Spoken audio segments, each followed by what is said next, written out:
Bonjour à tous et bienvenue dans cette nouvelle vidéo. On se retrouve comme d'habitude pour parler films, pour parler séries, pour parler sorties et bien évidemment pour parler plateformes de streaming. Et si aujourd'hui nous nous retrouvons en effet pour parler films et même pour parler films issus de plateformes de streaming, on va pas du tout parler de sorties et encore moins de séries puisqu'on se retrouve parler de la cérémonie des Oscars de cette année. Pour ceux qui ne connaissent pas, la cérémonie des Oscars, c'est la cérémonie de récompense américaine, donc c'est la cérémonie qui récompense principalement les films américains et donc les films issus très globalement dans leur très grande majorité de l'industrie hollywoodienne, et c'est l'une des cérémonies qui a le plus de résonance à l'international, tout simplement du fait de la résonance du cinéma américain à l'international. Personnellement, c'est la cérémonie de récompense que je suis le plus, même si je m'intéresse forcément également aux récompenses françaises. On s'est d'ailleurs intéressé il y a peu sur la chaîne au César, cette fois-ci à travers un petit short. Mais là, pour marquer le coup, et parce que la 95e cérémonie des Oscars, c'est ce soir, puisqu'elle a lieu durant la nuit du dimanche 12 mars au lundi 13 mars, donc c'est ce soir si vous regardez cette vidéo le jour de sa sortie, je voulais vous donner mes petits pronostics et qu'on en parle ensemble. En plus, cette année, c'est exceptionnel. J'ai presque vu tous les films qui sont à l'affiche. Enfin, tous les films qui sont nominés. Ils sont pas à l'affiche, ils sont nominés. Mais je les ai presque tous vus, donc c'est exceptionnel, on va pouvoir en parler ensemble. Je vous laisse avec le générique, puis on commence ça juste après.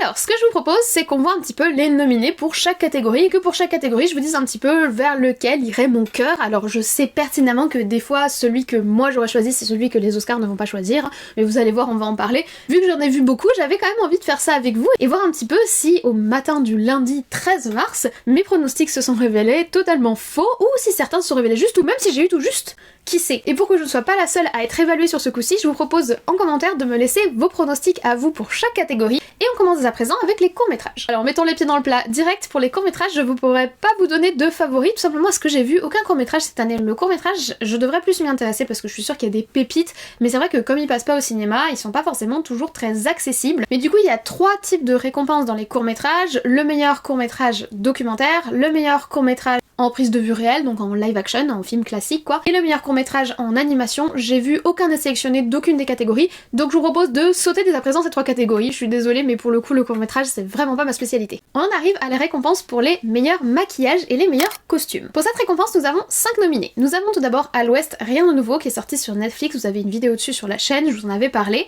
Nous avons également Black Panther Wakanda Forever, la grosse sortie de l'année dernière du MCU. Une des grosses sorties, mais c'est celle qui a été la moins désastreuse, donc on va dire que c'est la grosse sortie. Le très fameux The Batman qui est sorti en début d'année 2022, mais pareil, vous avez une vidéo sur la chaîne. De toute façon, vous avez une vidéo sur la chaîne de quasiment tous les films qu'on va voir, puisque je les ai quasiment tous vus et que quand je vois un film, j'aime bien en parler avec vous. On a également en nomination le film Elvis, et également le très récent, enfin qui vient juste d'arriver en France chez nous parce qu'il est distribué par le Studio A24. Avec le Studio A24, ça prend toujours beaucoup de délai, mais qui est sorti l'année dernière aux États-Unis, le film The Whale. Alors personnellement, concernant le maquillage et la coiffure, j'hésiterais entre Elvis et Black Panther Wakanda Forever, mais ne serait-ce que pour toutes les tenues et toutes les coiffures de Angela Bassett pour Wakanda Forever, mon cœur irait au Black Panther Wakanda Forever. Faut reconnaître qu'ils ont fait un travail énorme sur les coiffures, c'est juste insane. En soi, c'est également le cas dans Elvis, il y a un très très gros travail notamment de reconstitution du style d'Elvis, mais je trouve que artistiquement j'ai été encore plus époustouflée par le travail sur Black Panther. On passe au meilleur costume. Au meilleur costume, on retrouve le film Babylone dont on a parlé très récemment. Une nouvelle fois, Black Panther Wakanda Forever, parce que forcément le travail sur le maquillage et la coiffure s'est également répercuté sur les costumes qui sont très très travaillés, qui étaient déjà dans le premier Black Panther, et ils ont un petit peu répété l'expérience avec ce second opus. Elvis également de retour, ainsi que Everything Everywhere All at Once, un de mes coups de cœur de l'année dernière, et Mrs. Harris Go to Paris. Ça c'est un des rares films que je n'ai pas vu de la sélection, donc pour celui-ci je m'exprimerai pas et je vais forcément l'éliminer d'emblée, mais vu que j'ai gardé la coiffure et le maquillage pour Black Panther, cette fois-ci au niveau des costumes mon cœur va aller vers Elvis. Il faut quand même reconnaître que le travail qui a été fait sur la reconstitution des costumes d'Elvis est absolument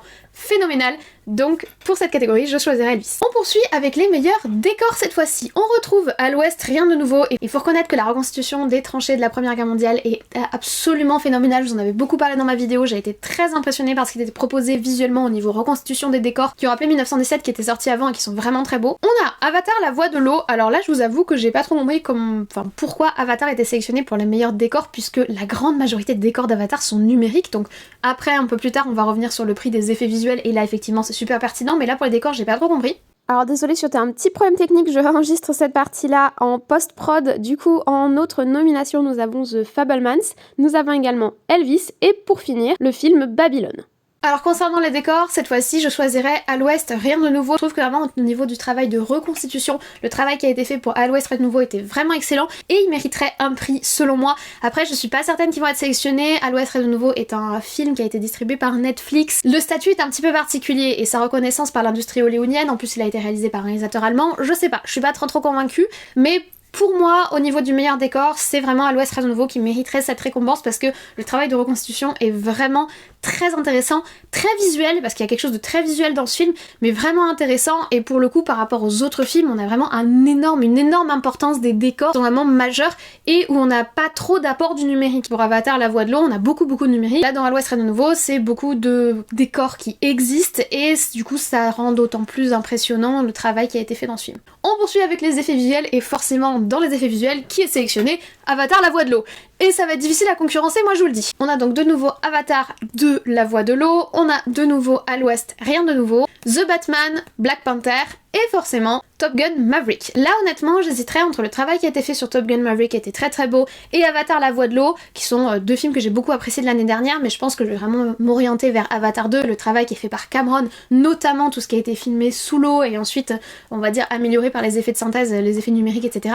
C'est juste sublime et honnêtement je vois mal comment il pourrait récompenser quelqu'un d'autre que James Cameron sur la partie des effets visuels parce que c'est vraiment la spécialité voire l'identité de sa saga Avatar. Donc de ce côté là je pense que le match est gagné d'avance. Après on aura peut-être des surprises. On passe à la meilleure photographie. Alors malheureusement dans la meilleure photographie il y a deux films que je n'ai pas vus. Tout d'abord le film Tar que je n'ai pas vu, qui ne m'intéresse absolument pas. Il a l'air beau visuellement mais là, vraiment la thématique m'intéresse pas du tout, le côté très social etc. C'est pas quelque chose que j'apprécie particulièrement dans le cinéma, donc je pense pas que j'irai le voir, mais Tar je ne l'ai pas vu, il va revenir dans d'autres récompenses donc je préfère vous le dire dès à présent. Et il y a également Bardo, Fourth Chronicle of a Handful of Truth. Sorry for my English. Je l'ai pas vu non plus le film Bardo et je crois que j'en ai même pas entendu parler, en tout cas ça me dit rien. Mais donc il y a deux films que j'ai pas vus pour la partie photographie, ce qui est un peu dommage. Mais sinon, à leur côté, on a le retour de Elvis et de À l'Ouest, rien de nouveau, qui sont quand même beaucoup sélectionnés, vous allez voir qu'ils vont encore revenir. Et également Empire of Light, que j'ai vu la semaine dernière, et pour le coup, je vais sélectionner Empire of Light. Autant le film a des défauts, je vous en parlerai probablement dans un 10 films que je vous ai caché, parce que je pense pas lui dédier une vidéo entière,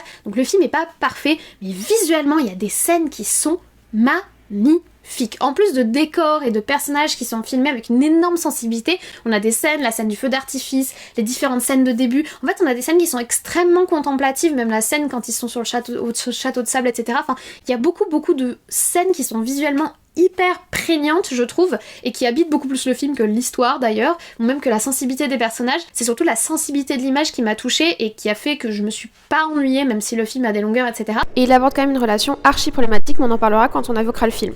Donc honnêtement, pour la meilleure photographie, Empire of Light, direct. On passe au meilleur son. Alors attention, faut pas confondre la récompense du meilleur son avec la meilleure musique de film ou la meilleure chanson originale qui a été créée pour le film. Le meilleur son, c'est vraiment l'ambiance sonore, le bruitage, on va dire, du film. Pour le meilleur son, nous avons de nouveau À l'Ouest, rien de nouveau, de nouveau Avatar, La Voix de l'eau, de nouveau The Batman, de nouveau Elvis et de nouveau Top Gun Maverick. Encore les films qu'on a déjà vus. Ça tourne un petit peu en rond, je vous avoue, au niveau des nominations d'ailleurs. C'est peut-être pour ça que j'ai réussi à tous les voir, parce qu'en fait, il y en a pas tant que ça et c'est un peu toujours les mêmes qui reviennent. Alors je vous avoue que la récompense du meilleur son, c'est celle sur laquelle je suis la plus indécise.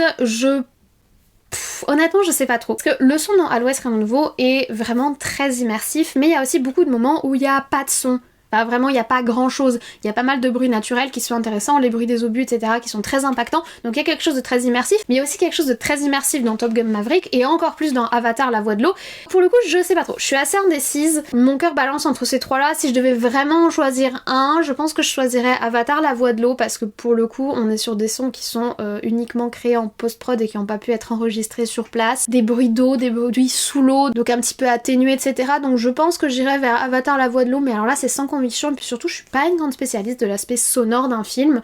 Je reçois l'aspect immersif etc quand je le regarde, mais vraiment y réfléchir après, je suis pas une grande spécialiste du bruitage, donc pour le coup je suis pas sûre que je puisse vraiment juger. Je suis pas une grande spécialiste de grand chose non plus, mais là vraiment c'est le truc sur lequel je me sens le moins apte à juger.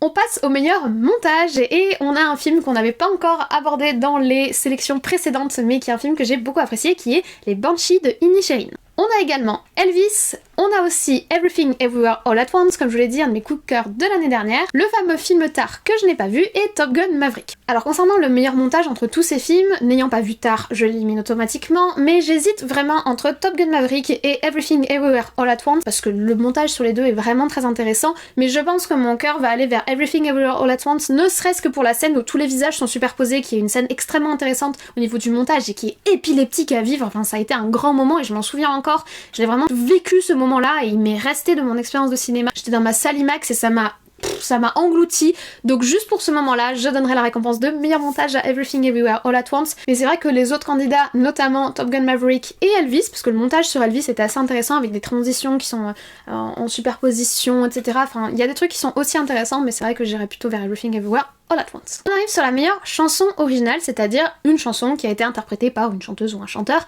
pour être insérée dans le film, mais qui peut être écoutée en dehors, enfin qui fait partie de leur discographie, machin, bidule. Je suis nulle pour tout ce qui est musique, me jugez pas, ok?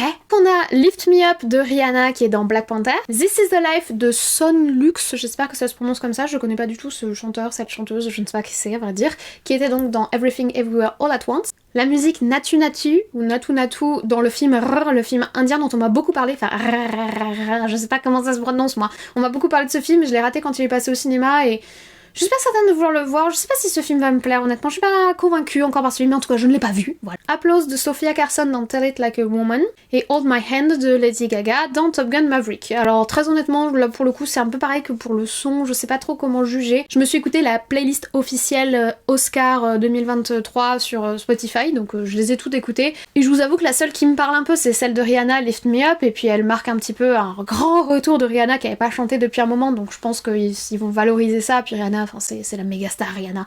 Donc oui, peut-être Rihanna, mais là encore, je trouve ça très difficile de juger, la musique c'est vraiment pas mon rayon. Déjà la musique de film, je suis un peu plus à l'aise, alors au niveau du coup de la bande originale du film, comme nominé, nous avons la bande originale de À l'Ouest, rien de nouveau, la bande originale de Babylone, la bande originale des Banshees d'Inisherin, la bande originale de The Fabelmans, qui arrive enfin dans nos nominés, ainsi que la bande originale de Everything Everywhere All at Once. Et bah sans aucune hésitation, la bande originale de Babylone qui est absolument exceptionnelle. La bande originale de Babylone est absolument exceptionnelle. La musique de Babylone est juste génialissime. Vraiment, je l'écoute en boucle depuis que j'ai vu le film, je l'ai mis dans toutes mes playlists. Motivation du matin, motivation du soir, je mets partout cette musique pour travailler. Vraiment, la bande sonore, tout l'ensemble musical qu'ils ont composé pour Babylone est exceptionnel. Si Babylone n'a pas la récompense, j'ai rien compris. On passe à la récompense du meilleur film international, et là j'en ai vu qu'un.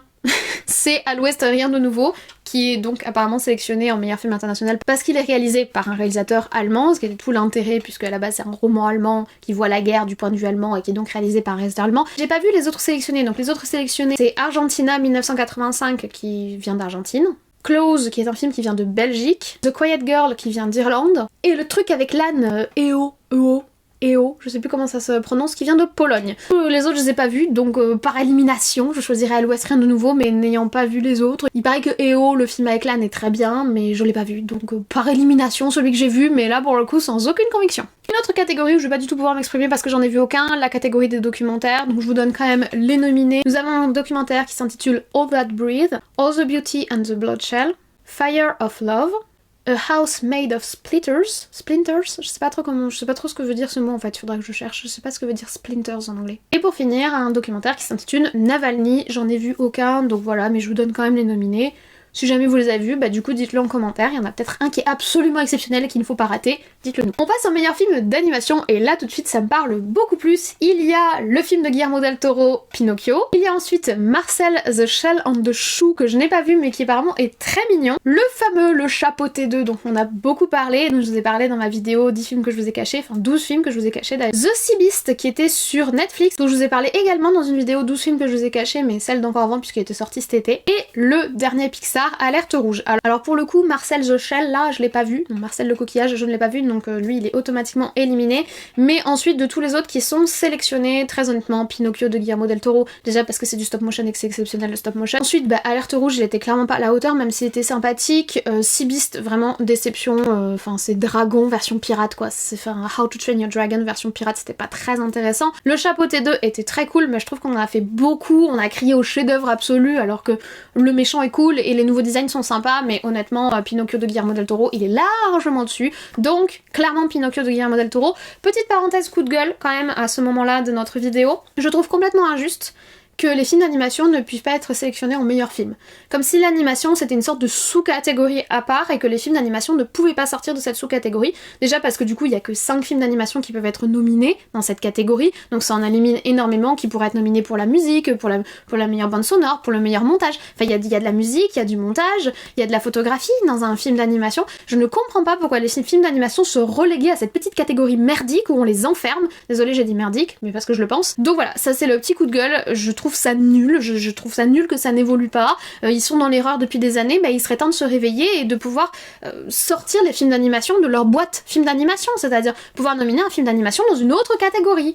Voilà, c'était le coup de gueule. Passons à la suite. Meilleur scénario original. À la sélection nous avions Everything Everywhere All at Once, encore, Les Banshees d'Inisherin, The Fabelmans, le fameux Tar, ainsi que notre Palme d'Or à nous. Sans filtre, que j'ai pas vu, j'ai toujours pas envie de le voir. Hein, je vous avais dit que j'étais pas sûre de vouloir le voir, j'ai toujours pas envie. Voilà, j'attends d'avoir envie. Un jour peut-être que ça va m'arriver en mode oh tiens j'ai envie de voir sans filtre, j'ai toujours pas envie. Voilà, ça ne m'intéresse pas, des gens qui vomissent, des trucs pipi caca, j'en ai... Donc au niveau du meilleur scénario original, clairement j'ai très envie de m'orienter vers les Banshees d'Inisherin que j'ai trouvé extrêmement intéressant au niveau de l'écriture du scénario et de l'exploration des émotions humaines. L'histoire peut paraître extrêmement basique et la façon dont elle est menée dans le film, ça m'a tenue en haleine. En fait c'est vraiment l'histoire, visuellement le film est magnifique, mais c'est vraiment l'histoire qui m'a tenue en haleine à vouloir savoir jusqu'où ça allait aller et quel était le dénouement. J'ai trouvé que ce film était très impressionnant, donc les Banshees d'Inisherin. Et par ailleurs, mettre The Fabelmans en meilleur scénario original alors que en soi, les films récits d'apprentissage, c'est pas le scénario qui est vraiment au centre du truc, c'est un petit peu abusé. Ils auraient pu choisir autre chose. Enfin, là pour le coup... Meilleur scénario adapté. Cette fois-ci, on a bien évidemment À l'Ouest Rien de Nouveau, qui est une très mauvaise adaptation du livre, donc lui, il est éliminé direct. Je vous renvoie vers ma vidéo si vous voulez en savoir plus, mais pour le coup, c'est vraiment une adaptation tellement libre que c'en est presque plus une adaptation tellement c'est pas une adaptation. Donc lui, il est éliminé direct. Le fameux Glass Onion de Netflix. Ouais. Le film Vivre, que je n'ai pas vu. Top Gun Maverick. C'est une adaptation... Enfin, il y a un bouquin de Top Gun Maverick. En gros, ça... c'est la suite du Top Gun, mais je savais pas que c'était adapté d'un quelque chose. Donc, ok. Strange. Et Woman's Talking. Et ben clairement, Woman's Talking, déjà parce que le livre est insane, et ensuite parce que le film est insane. Je vous en reparlerai très bientôt. Woman's Talking.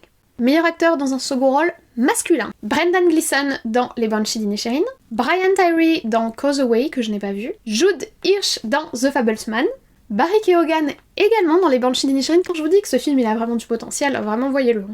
Et Kei-Yun Kwan dans Everything Everywhere All at Once. Honnêtement, j'hésite entre Brendan Gleeson dans Les Banshees d'Inisherin et Kei-Yun Kwan dans Everything Everywhere All at Once, mais mon cœur va aller plutôt vers Kei-Yun Kwan parce qu'il mérite vraiment cet Oscar et ça me ferait vraiment plaisir qu'il l'ait. Pur sentimentalisme. Meilleure actrice dans un second rôle cette fois-ci. On est donc sur des rôles féminins. Angela Bassett dans Black Panther 2, hell yeah. Hong Chau dans The Whale, Kerry Condon dans Les Banshees d'Inisherin, encore. Jamie Lee Curtis dans Everything Everywhere All at Once, et faut reconnaître que Jamie Lee Curtis, elle est très bien quand même. Hein. On aime bien Jamie Lee Curtis, on l'aime bien. Et Stéphanie Su également dans Everything Everywhere All at Once, mais clairement Angela Bassett dans Black Panther 2, elle déchire le game, elle déchire tout, elle a une aura, filez-lui son Oscar, voilà, donnez-lui son Oscar, voilà. Cette fois-ci, meilleur acteur dans un premier rôle, donc masculin, Brendan Fraser dans The Whale, Austin Butler dans Elvis, Paul Mescal dans Aftersun que je n'ai pas vu, donc lui il est éliminé d'office, désolé Paul, Colin Farrell dans Les Banshees d'Inisherin, et Bill Nighy dans Vivre que je n'ai également pas vu, donc on en a 2 en moins, mais sur les 3 sélectionnés, honnêtement, par pur sentimentalisme, j'ai envie de le donner à Brendan Fraser pour The Whale, parce que c'est son grand retour et tout, mais il faut reconnaître que Austin Butler a fait un travail exceptionnel dans Elvis, donc je ne décide pas. C'est-à-dire que soit ils vont choisir de donner l'Oscar pour un aspect un petit peu sentimentaliste, pour ce qu'il représente pour sa carrière, et ce sera plutôt pour Brendan Fraser, soit ils vont décider de récompenser la performance assez exceptionnelle de Austin Butler dans Elvis, et ce sera lui. Moi je vais pas choisir, franchement les deux. Les deux le méritent, chacun dans son style. Faut reconnaître que l'interprétation dans The Whale est exceptionnelle aussi, mais en plus pour Brendan Fraser il y a une saveur supplémentaire on va dire. Donc les deux le méritent. Pour meilleure actrice, nous avons Michelle Yeoh dans Everything Everywhere All at Once, Cate Blanchett dans Tar que je n'ai donc pas vu, Ana de Armas dans Blonde. Vous savez ce qui va se passer là, vous le sentez arriver. Andrea Riseborough, je pense que ça se prononce comme ça, dans To Leslie, que je n'ai pas vu. Donc elle est éliminée, désolée Andrea. Et Michelle Williams dans The Fabelmans, clairement Ana de Armas dans le Blonde, elle est exceptionnelle. J'ai pas aimé le film, hein. J'ai vraiment pas aimé le film, mais l'interprétation de Ana de Armas dans Blonde, elle est pépite. Filez-lui son Oscar elle aussi. Allez hop, on passe à la suite. Alors on passe aux 2 catégories les plus dures, je trouve. Meilleur réalisateur et meilleur film. Alors on commence par meilleur réalisateur. Nous avons évidemment Steven Spielberg pour son film The Fabelmans. Nous avons les 2 Daniel Scheinert et Daniel Kwan pour Everything Everywhere All at Once. Nous avons Martin McGonagall pour les Banshees de Inisherin. Todd Field pour Tar, que je n'ai toujours pas vu. Et Ruben Östlund, je crois que ça se prononce, pour le fameux Sans filtre qui a déjà eu la Palme d'Or. Alors en éliminant Sans filtre et Tar que je n'ai pas vu, alors mon cœur balance, c'est-à-dire que donner un Oscar à Spielberg, oui, mais genre un Oscar d'honneur parce que honnêtement je trouve pas que son Fabelmans mérite d'avoir l'Oscar du meilleur réalisateur. Je sais pas comment vous dire ça, j'ai bien aimé le film mais à la fois il y a un débat intérieur dans mon esprit. Donc je pense que je donnerais aux 2 Daniels pour Everything Everywhere All at Once, mais je ne pense pas que les Oscars feront ce choix. La comité des Oscars fera ce choix. Ils vont probablement récompenser soit les Banshees d'Inisherin, soit les 2 films que je n'ai pas vus, Sans filtre et Tar, qui sont beaucoup plus dans le style meilleur réalisateur. Je sais pas comment vous dire ça, mais moi au niveau du feeling, je pense que je le donnerais aux 2 réalisateurs pour Everything Everywhere All at Once parce qu'ils ont vraiment, il y a une créativité et une fraîcheur dans leur réalisation qui est assez intéressante. En plus c'est une collaboration et on sent pas du tout qu'il y a une sorte de tension entre 2 esprits créatifs différents et c'est vachement intéressant. Mais je pense pas que c'est le choix que fera les Oscars. Et on finit avec meilleur film. Alors au niveau des meilleurs films, ah ouais, ils sont tous là. Ils sont tous là. Sauf Babylone, j'ai pas envie d'enfoncer le couteau dans la plaie, mais where is Babylone, sérieusement. Donc on est parti. The Fabelmans, évidemment. Everything Everywhere All at Once, évidemment. Les Banshees d'Inisherin, évidemment. Tar, Elvis, Top Gun Maverick, Avatar La Voix de l'eau, Sans filtre, À l'Ouest rien de nouveau, et pour finir, le petit dernier, le 10e et dernier, Woman Talking, qui est, je le rappelle, très bien. Honnêtement, mon cœur balance entre 3. Top Gun Maverick, qui est mon coup de cœur, mon numéro 1 de l'année dernière, Elvis, les Banshees d'Inisherin. Je pense pas que ce soit ces films-là que vont choisir les Oscars. Honnêtement, je n'en sais rien, là le choix est vraiment difficile. Personnellement, je pense que je donnerais à Top Gun Maverick, mais je pense pas que c'est celui-ci que les Oscars vont récompenser. Je les vois plutôt récompenser soit un outsider, on va dire, comme Woman Talking, parce qu'il y a vraiment quelque chose dans ce film qui est puissant, le message est puissant, le film est puissant et tout, il est très très bien réalisé, enfin voilà. Donc soit un outsider comme Woman Talking, soit le film Tar par exemple, qui est un film à Oscar. Beaucoup ont dit que The Fabelmans était un film à Oscar, ils vont peut-être récompenser The Fabelmans parce que c'est Spielberg, parce que le film parle du cinéma, parle de l'amour du cinéma, parle de la jeunesse des réalisateurs, il y a quelque chose d'assez puissant aussi dans le message. Enfin en général, dans mon esprit, il récompense aux Oscars un film qui est puissant par son message et pas seulement puissant visuellement et puissant par les émotions qu'il donne. Donc en soi, un film comme Les Banshees d'Inisherin, que j'ai beaucoup apprécié, ou un film comme Top Gun, que j'ai également beaucoup apprécié, qui sont pas du tout dans le même genre, qui sont les films vers lesquels moi j'irais, je pense pas que c'est ceux qui vont gagner. Honnêtement, si je devais donner un gagnant des Oscars, enfin que les Oscars récompensent, je dirais Woman's Talking, L'Outsider ou Tar. Ou peut-être The Fabelmans. Mais moi, personnellement, ça c'est moi qui ai donné la récompense, ça c'est moi qui l'a choisi. Je pense que je récompenserais Top Gun Maverick parce que j'ai vraiment trop kiffé ce film. Mais pour le côté kiffance, ou alors pour le côté beauté, petits oignons, histoire au top, sensibilité, lieu, réal, montage, tout ça, je récompenserais peut-être les Banshees d'Inisherin. J'ai aussi beaucoup aimé Everything Everywhere All at Once, donc je ne saurais pas dire, voilà. Mais si j'étais les Oscars, je pense que je récompenserais Woman's Talking ou Tar ou The Fabelmans. Voilà, mais clairement c'est la catégorie la plus dure je trouve, parce qu'en plus il y en a plein des très très bien quand même, il y en a plein que j'ai beaucoup kiffé, que j'ai beaucoup aimé, il y en a que j'élimine directement. Avatar La Voix de l'eau, j'élimine directement, pour moi il mérite pas le meilleur film. J'ai apprécié mon expérience, mais j'ai apprécié mon expérience parce que je suis tombée amoureuse du premier film. Il y aurait pas le premier film, j'aurais pas autant kiffé. Enfin si peut-être, mais bref. À l'Ouest rien de nouveau, j'ai beaucoup apprécié, pour moi il mérite pas le meilleur film. Sans filtre, je l'ai pas vu, mais quand même, je pense qu'il mérite pas. Je suis méchante avec ce film, je sais. Enfin bon, voilà, j'espère que vous avez aimé ces petits pronostics et ces petits points sur où en sont les Oscars. J'espère que ça vous a permis de réviser un petit peu avant la soirée si vous comptez la regarder. Ou si vous regardez cette vidéo après, vous saurez à quel point je me suis trompée. En général, je suis assez à côté de la plaque. Mais en général, il y a beaucoup de films que j'ai pas vus aussi. Là, pour le coup, pour une fois, franchement, je m'en sors plutôt bien. J'en ai quand même vu beaucoup. Donc je suis assez contente de moi-même quand même. En tout cas, si vous avez apprécié cette vidéo, n'hésitez pas à mettre un petit like. Comme vous le savez, ça donne le sourire, ça fait plaisir, ça me soutient dans ce que je fais et ça aide YouTube à référencer la vidéo. N'hésitez pas à en laisser en commentaire vos propres pronostics. J'imagine que vous les avez laissés petit à petit à mesure qu'on avançait sur les différentes catégories. J'ai beaucoup apprécié vous faire cette vidéo un petit peu différente de d'habitude. J'ai passé un très bon moment, donc j'espère que vous aussi. Si c'est le cas et si ce n'est pas encore fait, vous pouvez vous abonner. C'est gratuit, c'est juste en dessous, ça fait plaisir, ça donne le sourire, ça référence la vidéo, ça fait plaisir à YouTube. Et comme ça en plus vous serez au courant des futures vidéos, donc c'est que du bonheur. Moi je ne vous embête pas plus, je vous souhaite dès à présent une très bonne journée, une très bonne semaine, de très bons visionnages. Peut-être un des films des Oscars, peut-être le meilleur film, maintenant que vous savez lequel c'est. En vrai, je pense que je vous ferai un petit short pour faire le point sur à quel point je me suis plantée. Ceci étant dit, et comme toujours, prenez soin de vous, et nous on se dit à très très vite.